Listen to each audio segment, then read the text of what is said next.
pero tratando de...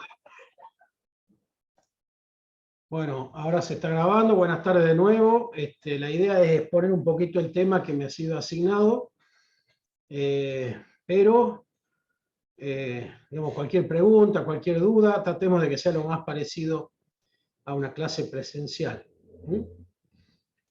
Bueno, el tema que vamos a ver hoy es patentes, o sea, el derecho del inventor. Una cosa bastante de película para lo que, digamos, lo que estamos habituados a otras ramas del derecho.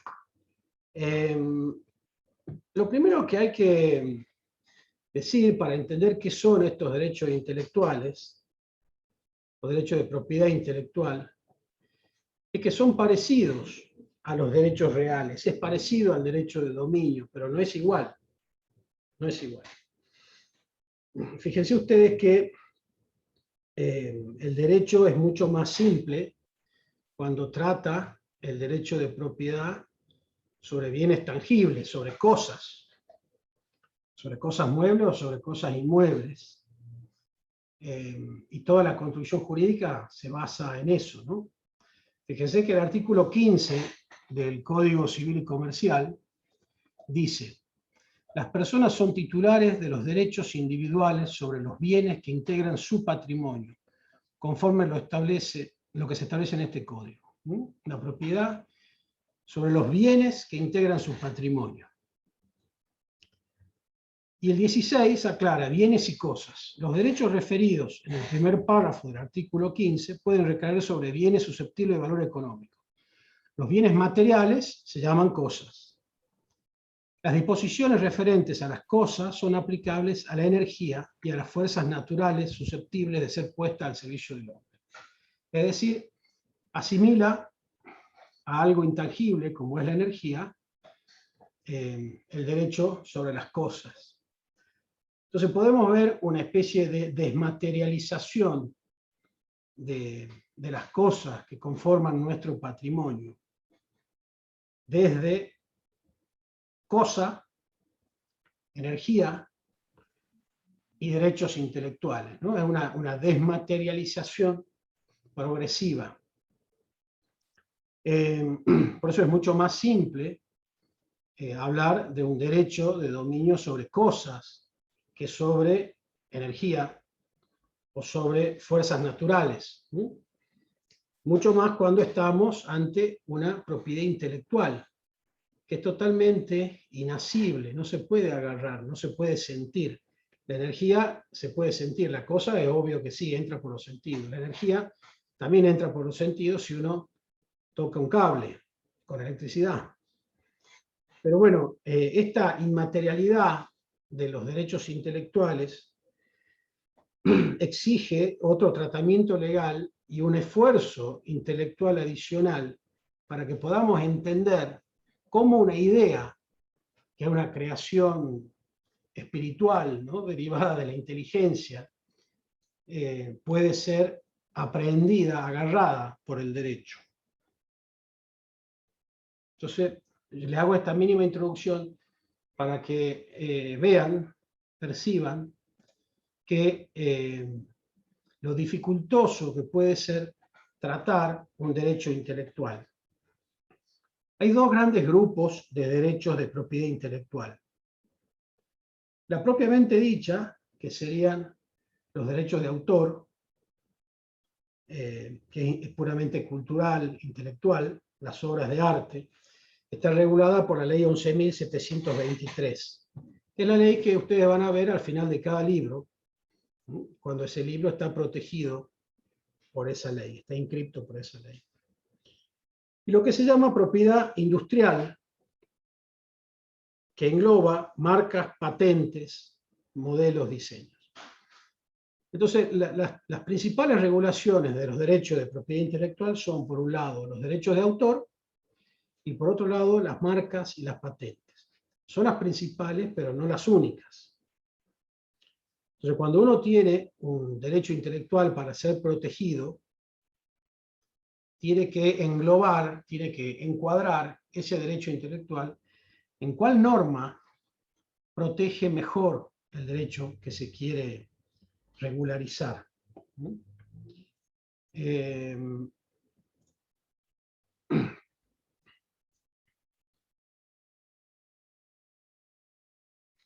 Esta separación entre los derechos de propiedad sobre las cosas y los derechos de propiedad sobre los bienes materiales, sobre la propiedad intelectual, tiene una raíz común constitucional en el artículo 17. Como todos sabemos, el artículo 17 protege el derecho de propiedad, artículo 17 de la Constitución Nacional.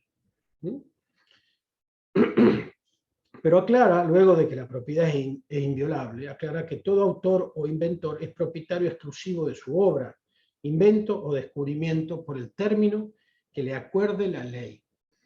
Ya la Constitución marca un tratamiento diferente, se trate de un derecho de dominio sobre una cosa o de un derecho intelectual. Ustedes saben que el derecho de dominio, si nosotros somos dueños de un inmueble o de un automotor o de un reloj o de una computadora, ese derecho de dominio no caduca, es eterno, es eterno.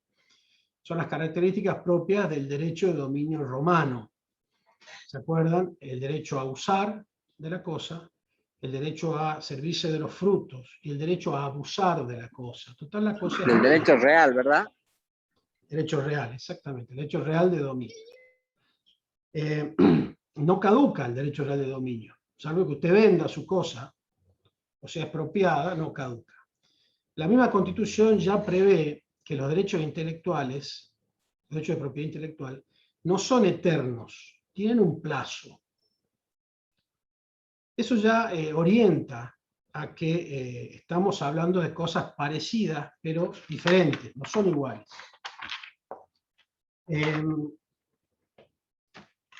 O sea, el fundamento de lo que estamos hablando ahora es el artículo 17. Bueno, hay críticas, hay posiciones a favor y en contra del reconocimiento de los derechos de propiedad intelectual. Particularmente sobre las patentes. Yo he distribuido, el doctor Malpour ha subido varios artículos, que los invito a leerlos. Sobre todo, he elegido estos artículos motivado por lo que estamos viviendo ahora, por la pandemia. El principal artículo, un poquito largo, que los invito a leer, es del año 2015, y se titula Balance a los 20 años de la sanción de la ley de patentes. Ese artículo del año 2015 analiza fundamentalmente los derechos de patentes vinculados con las patentes farmacéuticas. Y este artículo hace una historia, relata una historia bastante interesante. La ley actual que regula el derecho de patentes es la 24.481. Y esa ley modifica la ley 111. Cuando yo estudié patentes, hace ya unos casi 30 años, yo estudié con la ley 111. Era una ley, ¿qué ley dijo? Me preguntan. Es la ley 24.481, la ley de patentes. Esa ley modifica, como les decía, la ley 111. Cuando yo estudié sobre la ley 111. Siempre da cierta ilusión estudiar con leyes tan viejas, ¿no? La ley 111 fue sancionada cuando Mitre era presidente, así que es una ley histórica. Bueno, y esa ley, en un artículo, prohibía expresamente el patentamiento de recetas farmacéuticas. O sea que, fíjense que este dilema de patentar o no remedios, medicamentos, viene desde hace muchísimo tiempo, no es nuevo, no es nuevo.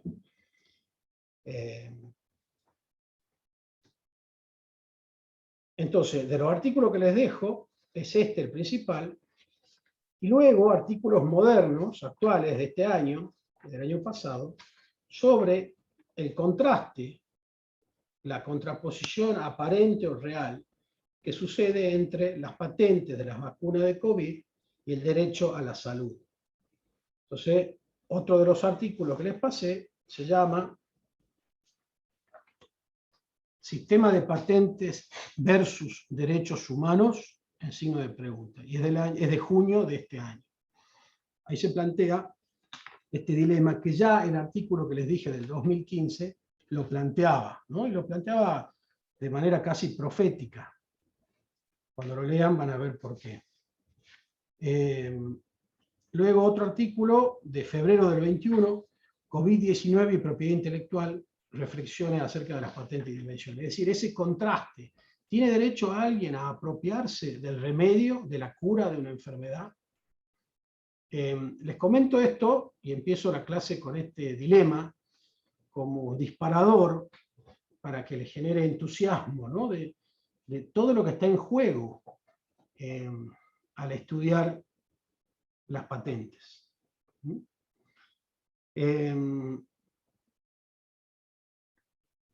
Hay una cuestión elemental para entender todo el sistema. El Estado te protege tu invención en la medida en que vos la descubras, en que vos digas y expliques cuál es tu invención. Hay como una contraprestación. Yo te protejo, te dice el Estado, en la medida que vos expliques con lujo de detalles en qué consiste tu invento. ¿Para qué? Para que eso sirva para otro, para estudiar tu invento y a partir de ahí crezca el nivel tecnológico, ¿no? O sea, avance. Hay muchas fuerzas a favor y en contra de digamos, las razones para reconocer el derecho a la patente. Y ustedes que son casi todos mucho más jóvenes que yo, ya quizás tengan experiencia derivado de la internet y de la actividad colaborativa, que mucha gente prefiere no patentar su invento y de alguna manera ser famoso en internet por los aportes que hace. Eso pasa fundamentalmente con algunos sistemas de programación, que yo sé muy poco, algunos seguramente saben más, que es el Python, Python. El Python es un sistema abierto y cada uno que de alguna manera inventa un nuevo programa, un nuevo mecanismo de funcionamiento, en lugar de patentarlo y reservarlo para sí, lo publica. El concepto colaborativo wiki. Gracias, Pablo, exactamente eso. El concepto colaborativo wiki es lo opuesto a lo que estamos viendo ahora, ¿no? Pero bueno, son fuerzas opuestas que es bueno tenerlas en cuenta para entender por lo menos de qué estamos hablando, ¿no? Por supuesto que esto tiene que ver con los cambios sustanciales que tiene la sociedad humana, ¿no? De la sociedad prehistórica nómade, los activos principales en los nómades era encontrar comida y caza, por eso caza con Z, por eso se mudaban, ¿no? De un lado al otro. En la sociedad agrícola ganadera, el activo principal era el inmueble, la propiedad sobre el inmueble. El señor feudal, dueño del inmueble, y el siervo de la gleba, el que trabajaba. No a nivel de esclavo, pero cerca. En la sociedad industrial, el activo principal era el dinero invertido en la fábrica. Grandes inversiones de capital inmovilizadas en fierros, por decirlo así. En Tucumán, el claro ejemplo, los ingenios.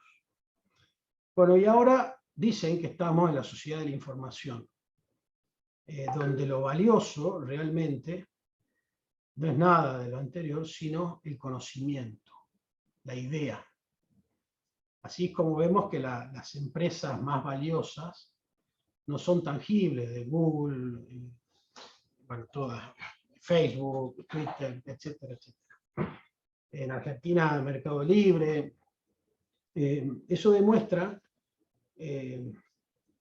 lo importante, el activo conocimiento, el activo idea, pasa a ser más relevante que el resto.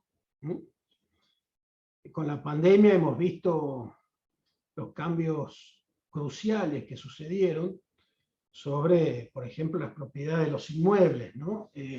Los inmuebles céntricos dedicados a oficinas, cómo han perdido tremendamente su valor y su demanda, y lo que se torna apetecible la conexión. Imagínense Zoom, que ahora nos permite tener este contacto, cuánto más importante es ahora, ¿no?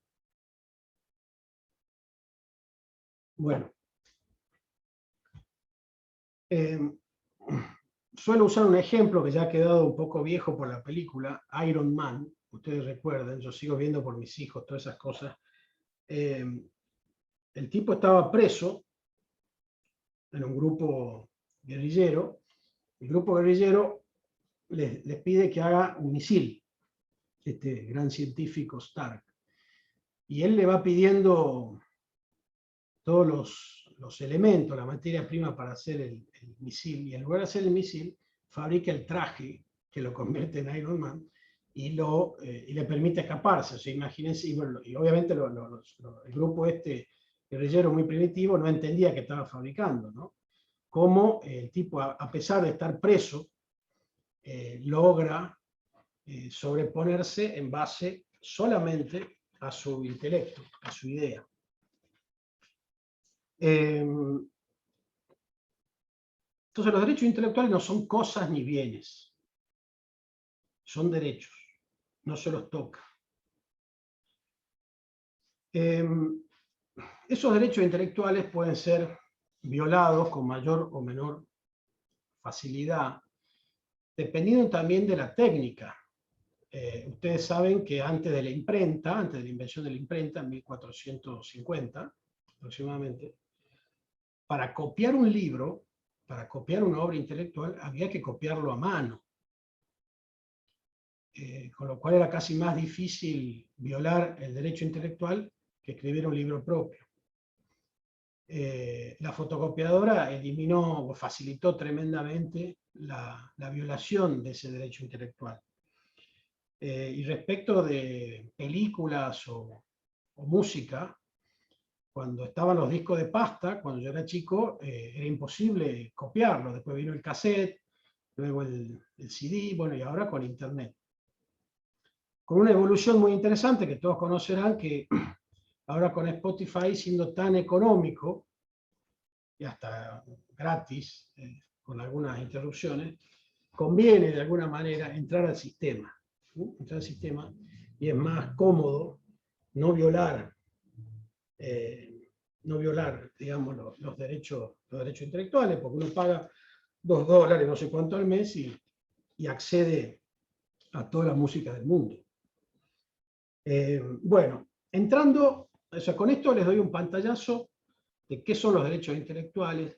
Cada derecho intelectual tiene una regulación puntual, y un abogado, un operador del derecho, cuando le presentan un caso de derecho intelectual, debe analizar de qué se trata y ver dentro de las opciones que le ha dado el legislador, cuál de ellas le conviene más para proteger el derecho que se quiere proteger. Entrando entonces ahora en la ley. La ley 24.481 tiene 102 artículos para dos derechos intelectuales parecidos pero diferentes. Las patentes, por un lado, y los certificados de modelos de utilidad. Ya van a ver la diferencia, y que los certificados de modelos de utilidad son más bien cuestiones secundarias o utilizaciones ya de cosas existentes de una manera más práctica.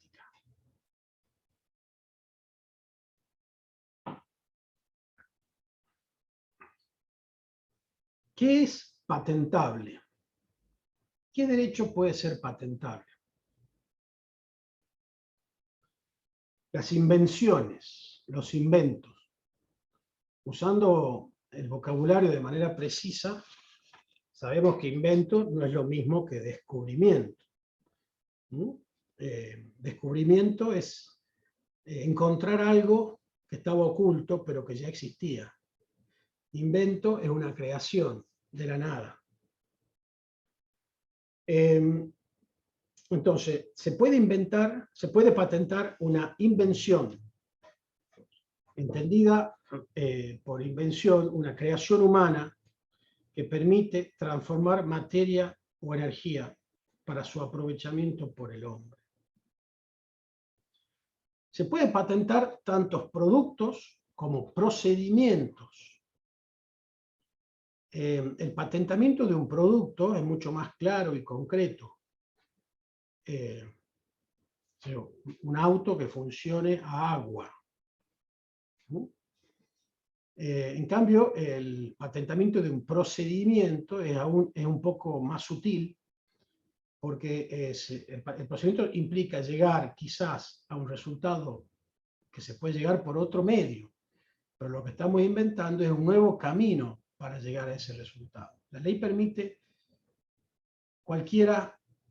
patentar cualquiera de las dos invenciones, de producto o de procedimiento. Los requisitos de patentabilidad de este producto o procedimiento. Profe. Sí, señor. Perdón, consulta. ¿Este caso del procedimiento aplicaría, por ejemplo, en el caso de la vacuna del COVID, a los diferentes métodos? Por ejemplo, el de AR mensajero y el de virus atenuado. Bueno, ahí serían productos distintos, entiendo yo. Entiendo yo de que serían productos distintos. Si bien el efecto terapéutico es el mismo, son productos distintos porque no son iguales las vacunas. Lo que uno podría patentar es un procedimiento diferente, son cosas muy técnicas, para llegar al ARN mensajero. ¿No? O sea, inyectar, sacando el gen de otra manera, en vez de, que se lo moco, leí algunas vacunas cómo están compuestas, mucosa de monos de África. Bueno, uno podría llegar a ese resultado utilizando, ríanse, pero es así, ¿no? Sí, sí, sí. Llegando a otro, o sea, usando otro procedimiento para llegar a la misma vacuna, ¿no? Sería patentable. Profe, una consulta. Ahí en la pregunta que hizo el compañero, ¿estaríamos hablando directamente de una adición? No. La adición es aún más sutil, es una mejora a un invento ya existente. Pero, bueno, todos tenemos un millón de preguntas y yo insisto que el disparador para ustedes, para estudiar este tema con más ganas, piensen en las vacunas y en lo que ha implicado para la humanidad la creación de estas vacunas de manera tan rápida. Bueno, los requisitos de patentabilidad tienen que ser nuevos, es decir, novedoso.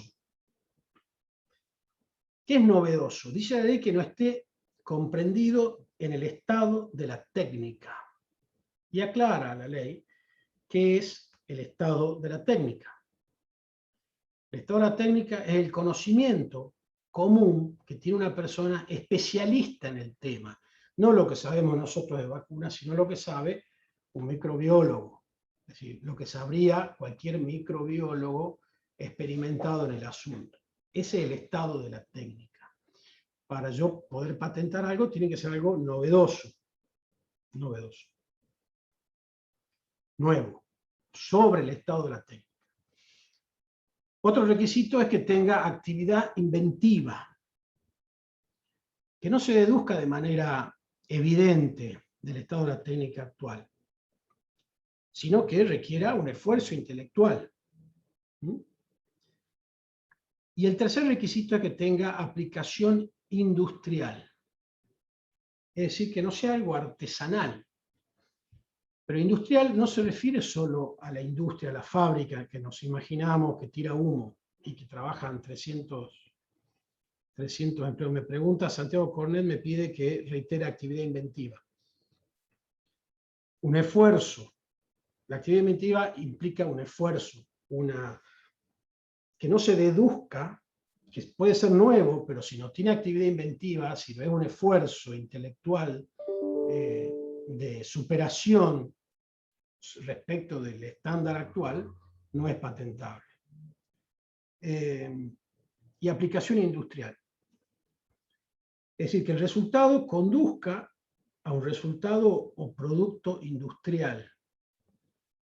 Al decir industrial, y aclara la ley, comprende agricultura, forestal, pesca, ganadería, minería, cualquier transformación y servicio. Es decir, yo prefiero explicar esto de aplicación industrial como aplicación empresarial. Oferta al público, al pueblo, a la masa, que pueda hacerse en serie, que incida en el mercado. Porque la ley aclara que no es solo la industria típica que conocemos, ¿no? A partir de eso, la ley, yo les hago un pantallazo, una explicación de la aplicación, y después ustedes cuando lean la ley van a entender un poco mejor, ¿no? Yo les propongo que luego de esta clase lean la ley, porque si la leen ahora por ahí les va a parecer un poco más dura, ¿no?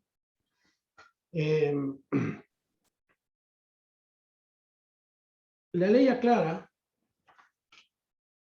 que si un invento ha sido divulgado antes de la patente, uno tiene un año desde esa divulgación, desde que supongamos se filtra la invención, un año para pedir la patente demostrando que uno es el inventor, ¿no? Es decir, una vez que eso ya tiene estado público y forma parte del estado de la técnica, sin que uno lo haya patentado, pierde el derecho a la patente. Doctor, una consulta. ¿No tiene esto nada que ver con las marcas? Es decir, si yo tengo un negocio y quiero que se llame McDonald's, supongamos. La marca es otro derecho intelectual. Ah, ok. Que lo van a ver en otra clase. Y la marca tiene otro régimen, porque la marca no es ningún invento, la marca es un signo distintivo que señala a una empresa por detrás o la calidad de un producto, ¿no? Pero no implica un invento. Fíjense, por ejemplo, el caso de la Coca-Cola. La marca Coca-Cola es una marca registrada hace más de 100 años. Pero el invento, la fórmula con la que se produce la Coca-Cola, nadie la conoce, porque si la hubiesen patentado hace 100 años, ya sería pública, ya se hubiese vencido. O con el Fernet Branca, hablando Coca y Fernet, para nosotros los del norte, el Fernet Branca nadie sabe cómo se hace y existe hace 100 años. Si lo hubiesen patentado, todos conoceríamos la fórmula. Y el gran secreto de esas dos bebidas que se combinan casualmente es el secreto de su fórmula, ¿no? Entonces, doctor, hemos dicho, sí. te hago una consulta. Usted dijo que una vez que tiene estado público hay un año de plazo. ¿Puede repetir eso? Sí, es decir, si se filtrara, esto es una cuestión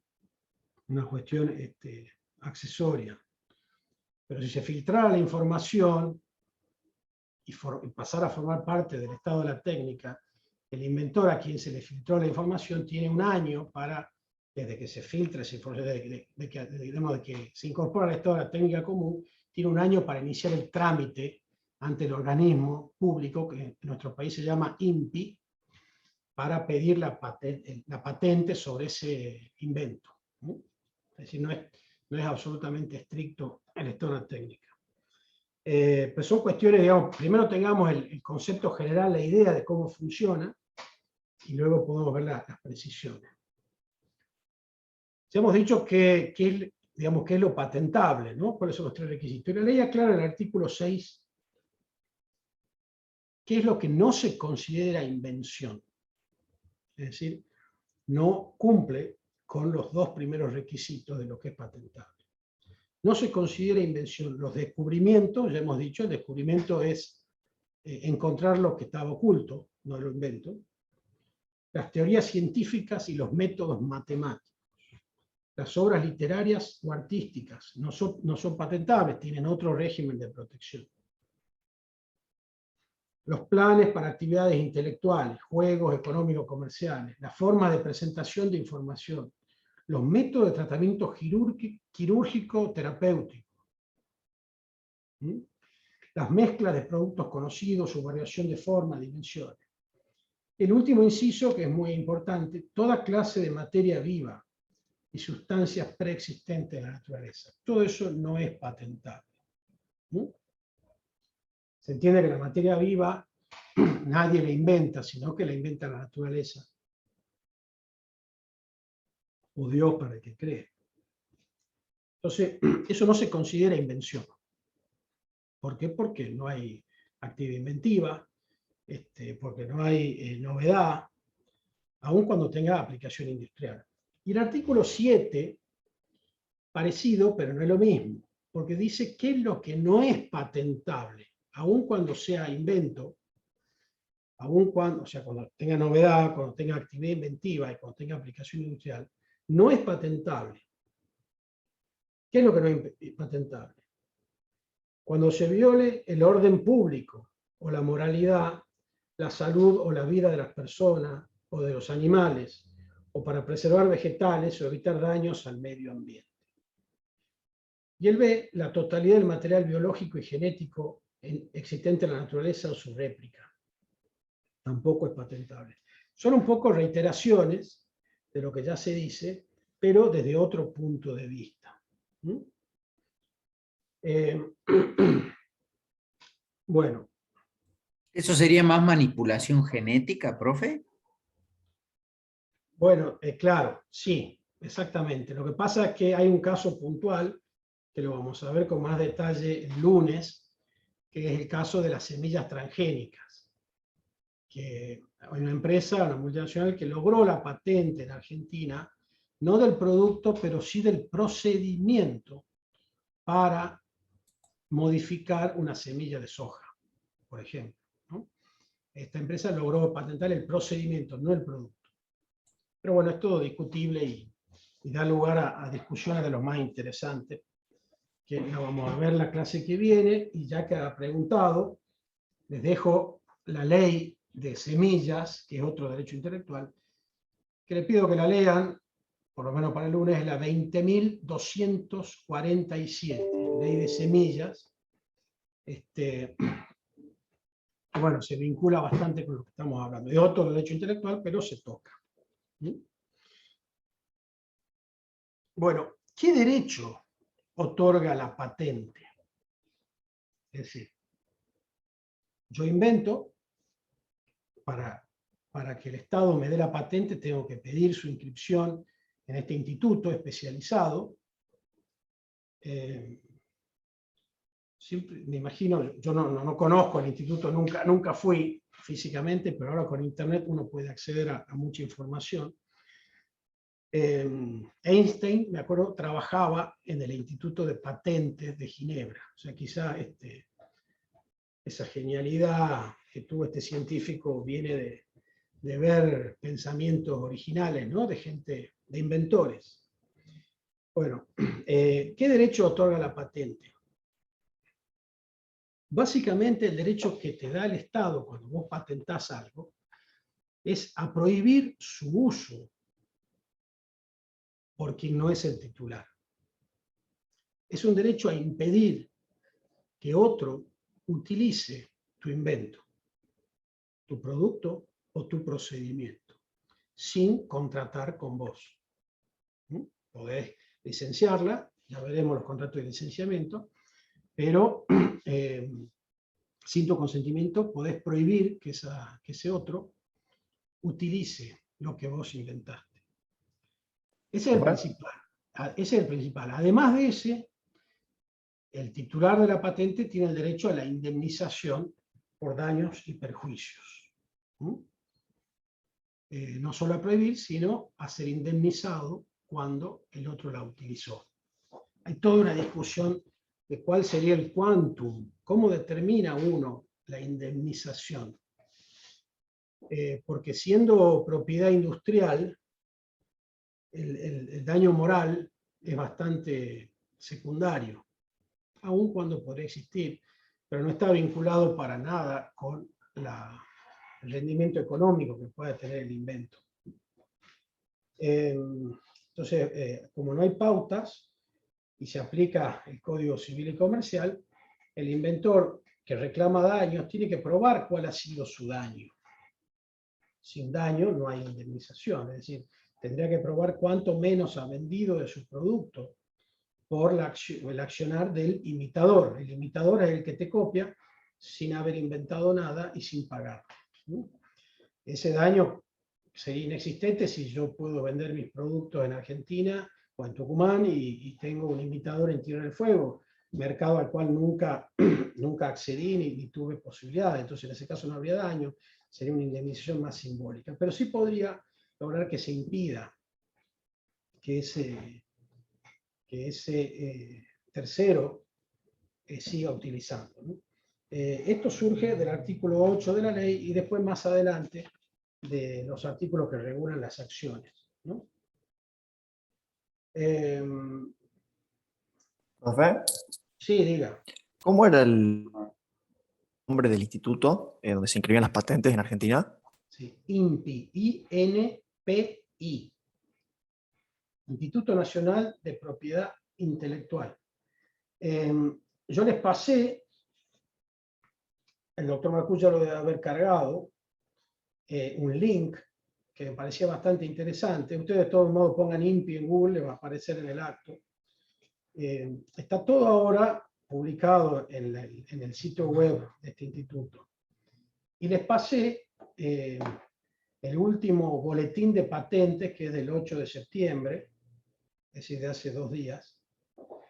Es bastante gráfico cuando uno lee, ¿no?, las patentes que se pide su registración, porque, bueno, no quería entrar todavía, pero el mecanismo es así: uno presenta el invento ante el organismo, le hace el organismo un análisis preliminar, si no es una burrada, y si supera ese organismo, ese examen preliminar, se publica para que los terceros puedan oponerse y decir, no, pará, ese invento es mío, ¿no?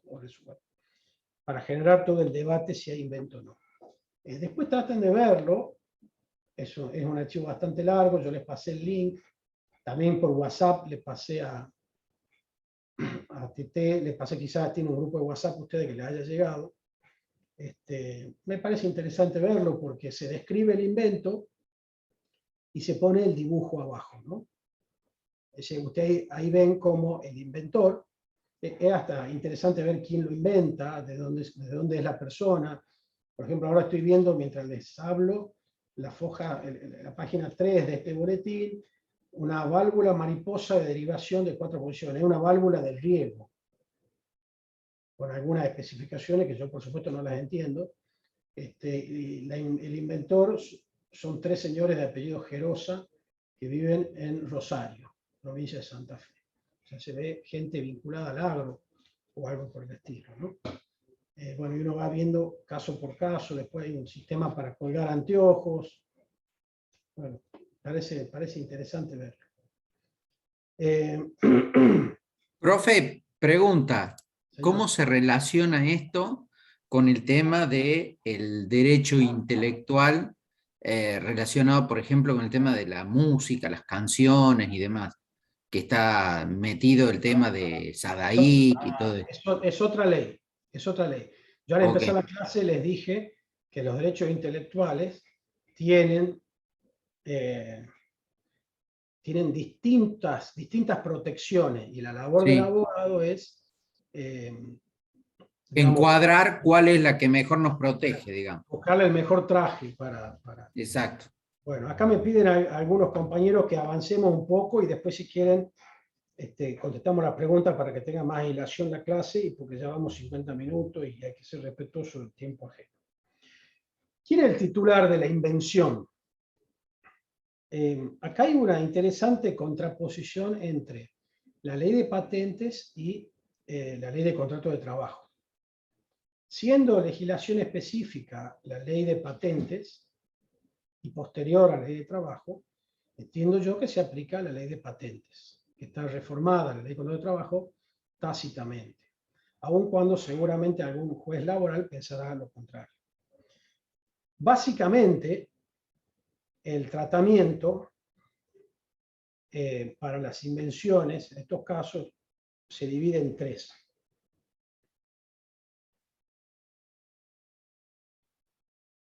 Cuando es invención de encargo, es decir, yo he contratado a alguien para que invente, y la relación laboral se circunscribe a ese objeto del contrato de trabajo, el invento es exclusivamente del empleador. O sea, por encargo, poner el título de encargo. Luego está la invención por experiencia. Es decir, un trabajador que lo he contratado para otra finalidad, en base a la experiencia que adquiere trabajando para el empleador, logra el invento. En ese caso, la ley prevé compartir las utilidades. Aclara una retribución, y en el caso de que haya una licencia de esa patente, es decir, que el empleador licencia a un tercero, el trabajador inventor tiene derecho al 50% del precio que recibe el licenciante. Y luego está la invención libre, es decir, un trabajador que inventa algo totalmente desvinculado con su función laboral. En ese caso es totalmente del trabajador ese invento.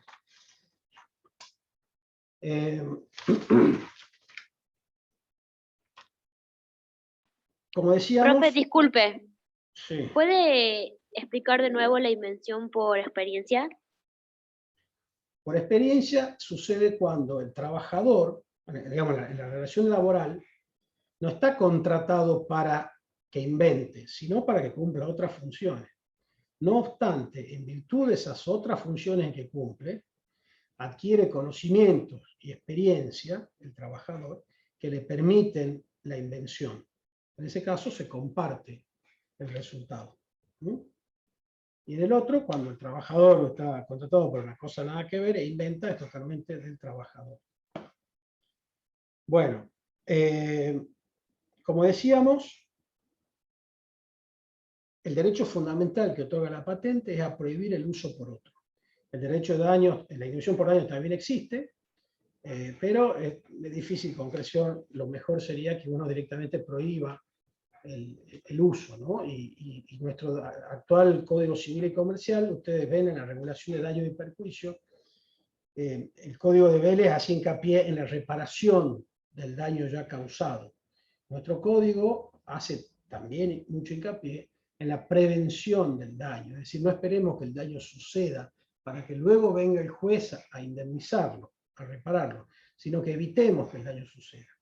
Para eso, la ley de patentes prevé una serie de medidas cautelares, cuando uno se entera que están violando su derecho a la patente, para directamente secuestrar la mercadería, si son productos, o impedir que ese procedimiento siga siendo llevado a cabo por ese tercero.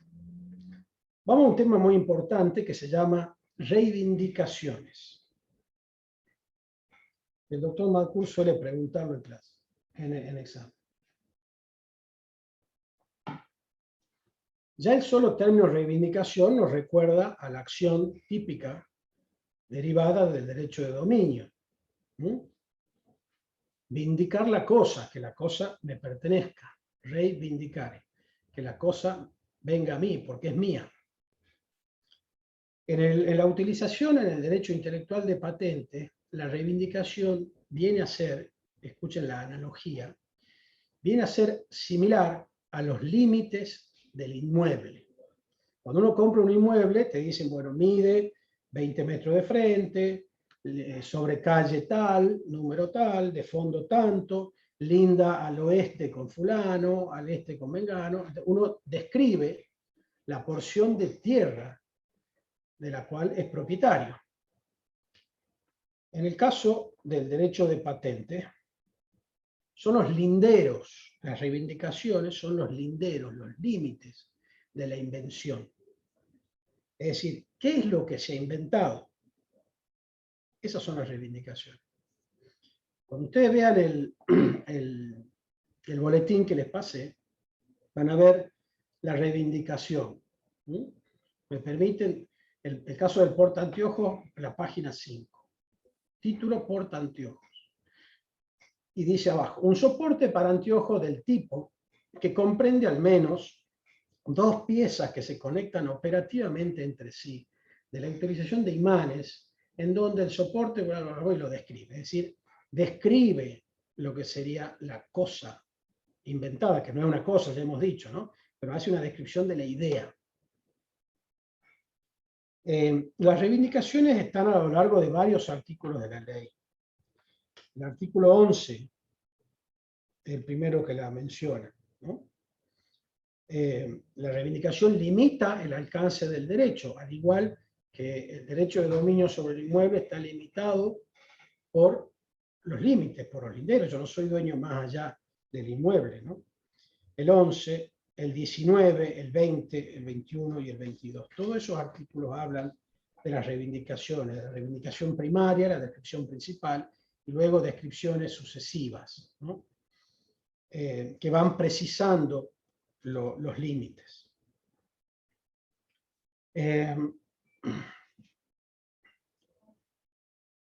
Otro tema a tener en cuenta sobre las patentes es el principio de territorialidad. Si yo tengo una patente otorgada en Estados Unidos, no puedo, por esa sola patente, hacerla valer en Argentina. Los organismos, acá me preguntan los números de los artículos, disculpen, me distrae a veces el chat. Después lean la ley y lo van a ver fácilmente, no se enloquezcan ahora. Y lean sobre todo los primeros artículos, que no, la ley si bien tiene 100 artículos, pero si leen hasta el 50 van a entender el tema fundamental de que estamos hablando. La territorialidad. Si yo tengo la patente de Estados Unidos, no puedo venir a mostrarle al juez argentino, señor, están violando mi patente dada en Estados Unidos. ¿Qué tengo que hacer?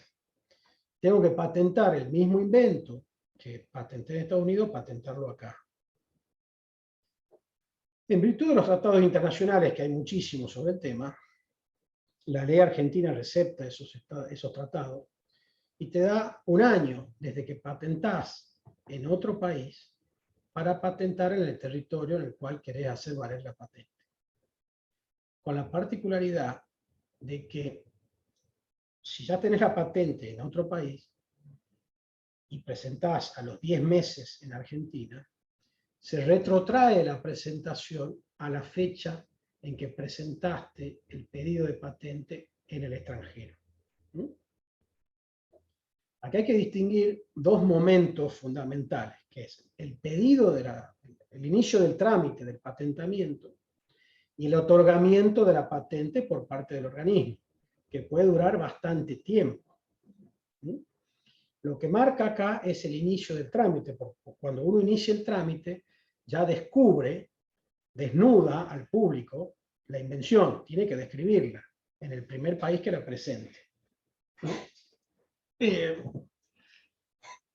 plazo. El plazo es de 20 años. El plazo de protección a la invención es de 20 años. ¿Desde cuándo? Desde que se inicia el trámite. Desde que se inicia el trámite. Bueno, son las 5. Hacemos 5 minutitos de pausa, ¿les parece? Ya estoy con ustedes en 5 minutos. Bien, profesor. Bueno. Parece. Continuamos. Profe, ¿puede volver a explicar lo del principio de territorialidad y lo del plazo de un año, eso, por favor? Sí. La territorialidad está regulada en el artículo 13 de la ley. Básicamente, lo que significa es que para que pueda usted ejercer el derecho derivado de la patente, tiene que tenerla registrada en Argentina para presentarla ante un juez argentino. Eso no significa que la patente del exterior no valga para nada. Para que usted tenga la prioridad en el uso de la patente, la prioridad derivada de la inscripción en el extranjero, dentro del plazo de 12 meses que usted inició el pedido de patente afuera, tiene que iniciarla en Argentina. Si no, la pierde, porque se entiende que esa patente pedida en el extranjero contribuye a incrementar el estado de la técnica.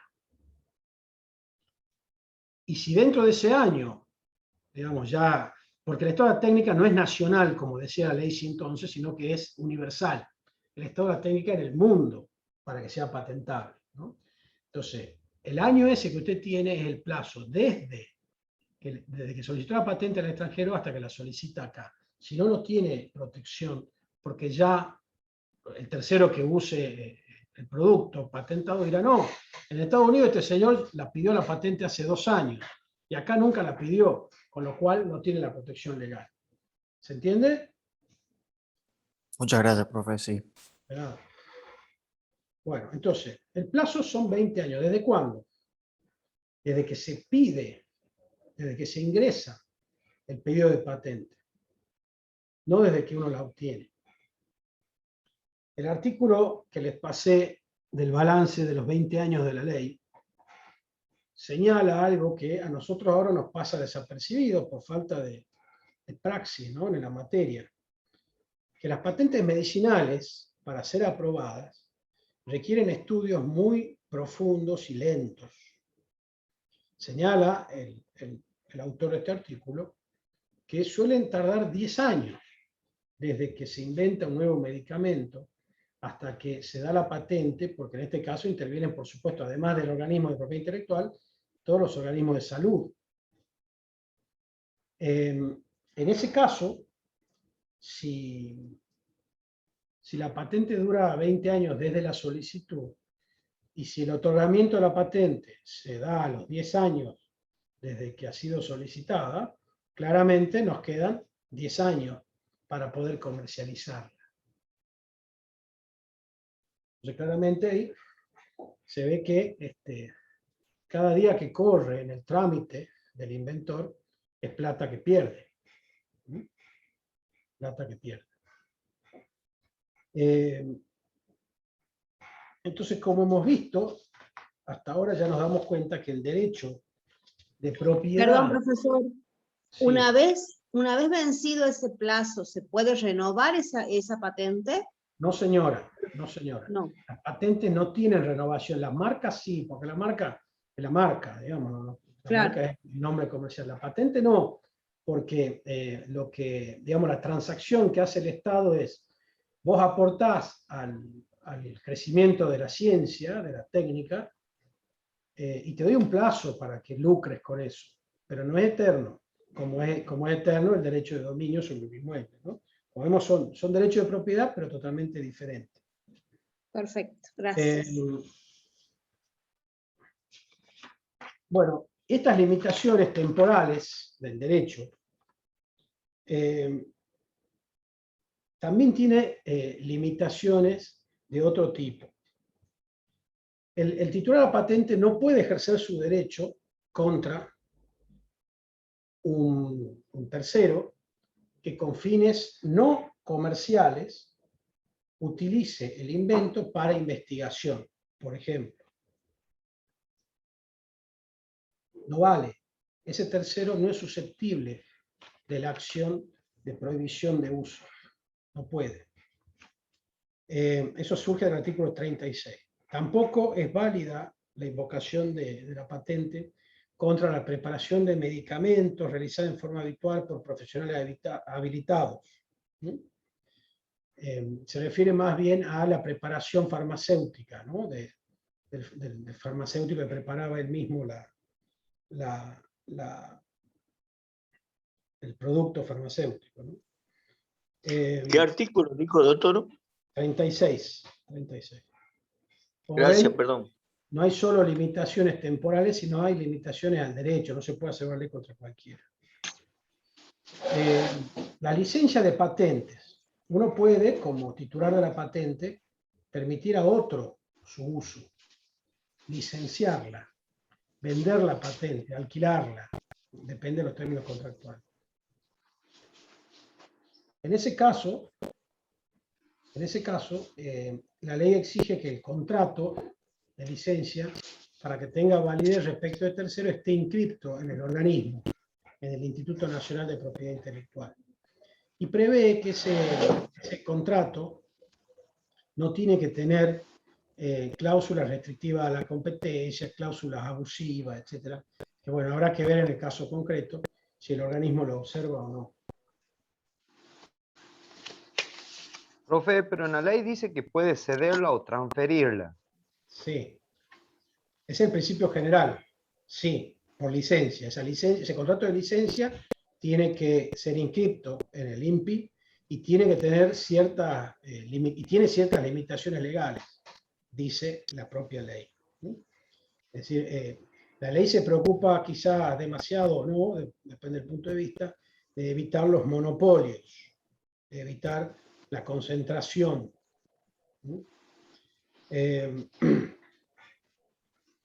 Vinculado con esto están lo que se llaman las licencias obligatorias.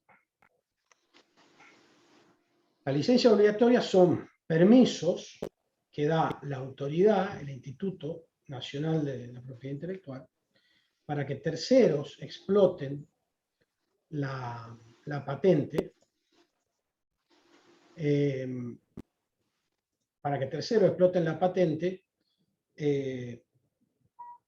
cuando se dan ciertas condiciones especiales.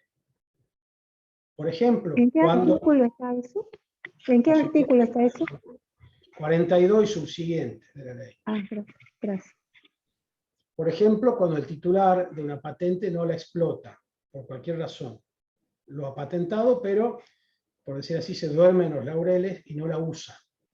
No la usa. En ese caso, de la falta de uso, el Estado puede obligar a licenciarle esa patente a alguien que la pueda utilizar. También para eliminar prácticas monopólicas. Pero son actos puntuales del Estado que violan, entre comillas, el derecho del titular de la patente. Son casos, digamos, excepcionales, a los cuales se le aplican los principios de la expropiación, no directamente, pero por esa licencia obligatoria, el titular de la patente tiene derecho a recibir una contraprestación. ¿Se puede oponer también? Sí, se puede oponer en el procedimiento administrativo, explicar, etcétera, pero bueno, verá que se resuelve en definitiva. Pero la ley da derecho al Instituto y al Poder Ejecutivo Nacional a obligar a esa licencia, ¿no? Por eso es licencia obligatoria.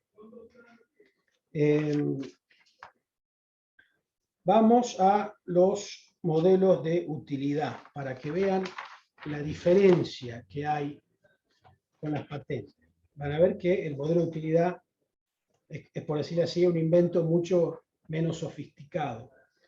Y a diferencia de la patente, el modelo de utilidad le da al titular del derecho 10 años en lugar de 20, también desde el ingreso de la solicitud.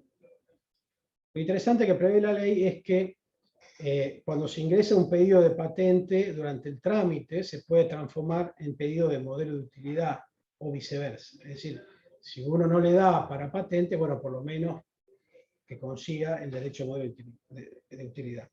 El artículo 53 define lo que son los modelos de utilidad. Toda disposición o forma nueva, obtenida o introducida en herramientas, instrumentos de trabajo, utensilios, dispositivos u objetos conocidos que se presten a un trabajo práctico, en cuanto importen una mejor utilización en la función a que estén destinados. Es decir, es un elemento ya existente, pero que se lo usa con alguna adaptación de otra manera.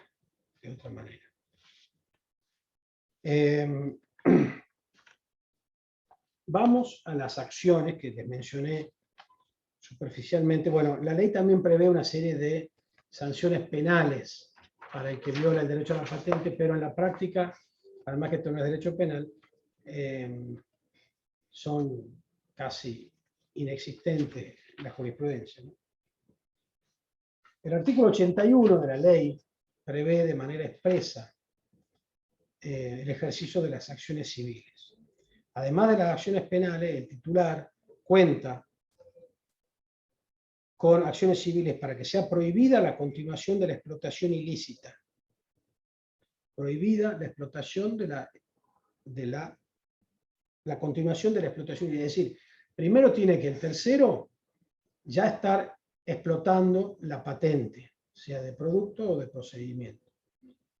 Si uno advierte que quizás fulano está por utilizar mi patente, en principio no tiene derecho el inventor a frustrarlo preventivamente. El día que salga el primer producto violatorio de la patente, ahí adquiere el derecho a prohibir su uso. Y al reclamar, prevé el artículo 81 también, los daños y perjuicios. Cuando prescribe, la ley remite a los códigos de fondo, con lo cual en nuestro digesto civil y comercial actual son 5 años en términos generales. ¿Desde cuándo? Bueno, desde cada violación de la patente, ¿no? O sea, sería una violación continua, con lo cual van prescribiendo, por decir así, gradualmente las violaciones del derecho a la patente a los 5 años de cumplida cada violación.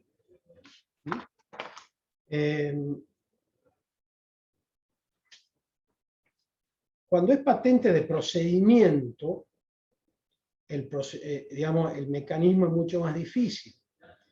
Eso está previsto en el artículo 88, porque en ese caso el actor, el titular de la patente, tiene que demostrar de qué manera el procedimiento utilizado por el imitador es idéntico al patentado. O sea, requiere una especie de pericia previa, un aseguramiento de prueba, etcétera, que investigue y demuestre al juez que ese procedimiento es idéntico. Imagínense que un juez sabe de esto igual que nosotros, o sea, nada, quizá alguno de ustedes sepa más. Pero yo no sé nada de los aspectos técnicos. Entonces hay que demostrarle al juez por qué este procedimiento usado por fulano es idéntico al patentado por mí. Bueno, este es un pantallazo de la ley que les permite a ustedes entender el mecanismo. Yo los invito a entrar al INPI, el sitio está bastante bueno. Ah, una cosa, siempre recomiendo leer la ley. Y siempre recomiendo Infoler, el sitio que seguramente todos conocen. En el caso este puntual, si uno busca la ley 24.481, no hay un texto ordenado en Infoler. Para ver el texto legal, para acceder al texto actualizado, vayan al INPI, y el INPI tiene un link también a Infoler con el texto actualizado, pero no sé por qué en Infoler, cuando uno pone la ley, no te aparece la opción de texto actualizado. Entonces, Doctor. Sí, señor. ¿En el INPI aparecen todas las leyes actualizadas? No sé, yo le puedo decir que la de patente sí. Perfecto. Lo acabo de ver. Perfecto, gracias. Ahí está muy bueno el sistema, está muy bueno la página, y ahí pueden descargar no solo el boletín este que yo pasé el link, sino también los formularios que se llenan para iniciar el patentamiento. Inclusive todo es online ahora. Así que cualquier abogado ahora del interior puede ejercer, digamos, puede ser especialista en derechos intelectuales. Antes esto estaba reservado para los colegas de Buenos Aires, porque todas las presentaciones se hacen exclusivamente en la ciudad de Buenos Aires. Ahora, como les digo, cualquiera puede ejercer esto, matriculándose previamente al INPI, hay que cumplir un requisito, pero está al alcance de todos, como nos pasa a los abogados ahora que podemos, estando en Tucumán, pleitear en Buenos Aires o pleitear en cualquier jurisdicción, que está todo online. Bueno, entonces los invito, el siguiente orden. Lean la ley descargada del INPI, su texto ordenado. Lean el artículo del balance a los 20 años de la sanción de la ley de patente. Este artículo hace muchísimo hincapié en el trámite legislativo, es sumamente interesante cómo el Congreso era reacio a sancionar la nueva ley. Hay una serie de idas y vueltas, vetos del Ejecutivo, insistencia del Congreso. Parece cuando uno lee esta introducción, ve que en este caso los distintos poderes del Estado realmente han funcionado, controlándose mutuamente.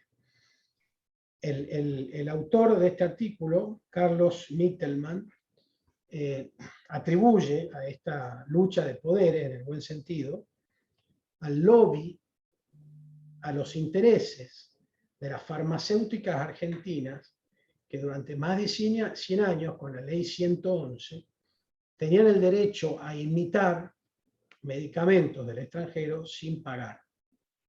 Les repito, porque la ley 111 prohibía expresamente el patentamiento de medicinas. Nuestro país tiene una trayectoria tendiente a negar o a disminuir los derechos intelectuales, lo considera como algo contrario al interés público. Hay toda una discusión respecto a si esto es así o no. Por ejemplo, en el caso puntual de las vacunas de COVID, más allá de que Estados Unidos, los artículos que les paso también son muy actuales porque recetan las opiniones de Biden, del presidente de Estados Unidos, que son muy recientes, a favor de liberar la fabricación de las vacunas. Pero lo que pasa es que la restricción no está solo en la patente, ¿no? en la invención, sino en la fabricación. Porque si ustedes me dan a mí la fórmula de la vacuna fulana, les aseguro que yo no la puedo fabricar porque no tengo los elementos técnicos. Y si algún laboratorio de Argentina pudiera hacerlo, quizás sea económicamente no redituable. O sea, hay restricciones más allá del derecho intelectual que pasan por la aplicabilidad. Hay muchos ejemplos de empresas de Internet que tienen exactamente la misma idea y unas funcionan y otras no. Eso depende de la, digamos, de la aplicación del caso concreto, ¿no? Mercado Libre podemos comparar con muchas otras que hubo o que hay de comercio electrónico y no funcionan, más allá de que puedan copiar el invento. Bueno, espero que le haya sido útil la clase. El lunes vamos a seguir con derecho de propiedad intelectual, por un tema que es muy sensible para la economía argentina, que es la ley de semillas y la protección o no que tiene en nuestro país todo, digamos, los cultivos transgénicos, ¿no? Así que si pueden googlear o interiorizarse del tema, son temas muy importantes. Ustedes saben que el complejo agrícola argentino, agroindustrial, es el principal exportador y es lo que dentro de todo mantiene al Estado. Si uno compara los ingresos estatales de dónde vienen, y la ley de semillas es un tema crucial para esta economía agroindustrial que tiene nuestro país. Bueno, ¿alguna pregunta? A disposición.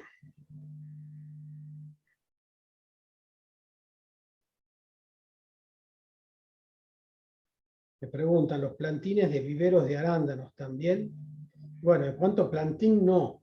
En cuanto a creación de una variedad, sí. Recordemos que la cosa, el plantín, es una cosa mueble y se aplican para la propiedad del plantín como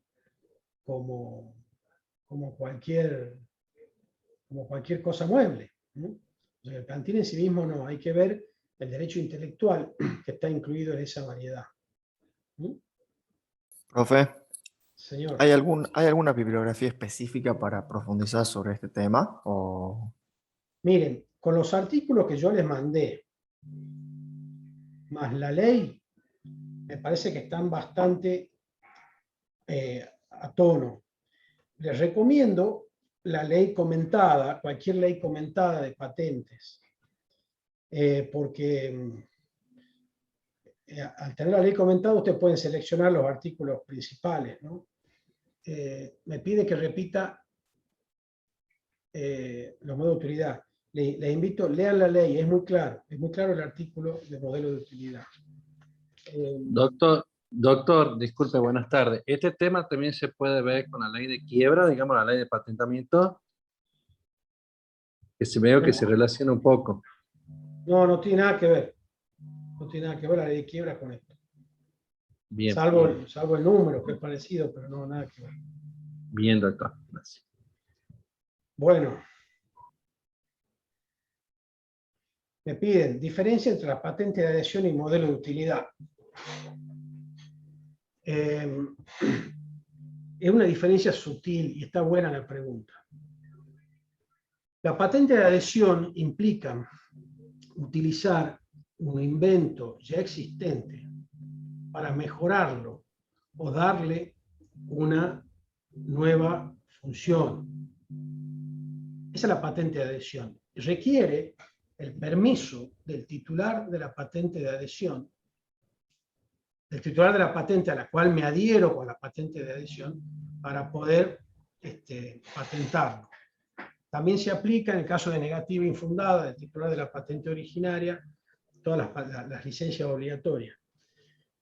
Pero esa es la patente de adhesión. El modelo de utilidad no está vinculado a una patente preexistente necesariamente, sino al uso de un bien, a una herramienta que forma parte del estado de la técnica, a la cual yo le doy un nuevo uso, con alguna modificación muy pequeña, muy sutil, ¿no? O sea, son cosas distintas. En esto de los derechos intelectuales hay, por supuesto, lugares donde puede haber cierta superposición o cierta delimitación poco clara.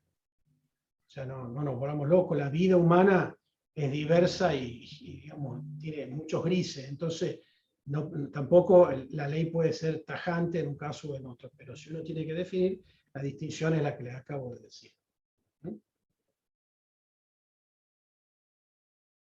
Bueno, nos vemos el día lunes a las 4 de la tarde, si Dios quiere. Buenísimo. Gracias, profe. Buen fin de... Bueno, hasta luego, igualmente para ustedes. Gracias. Gracias, profe. Buen fin de. Profe, buen fin de. Hasta luego. Chau. No, profe. Buen Muchas fin de gracias. Hasta luego. Gracias. Gracias, hasta luego.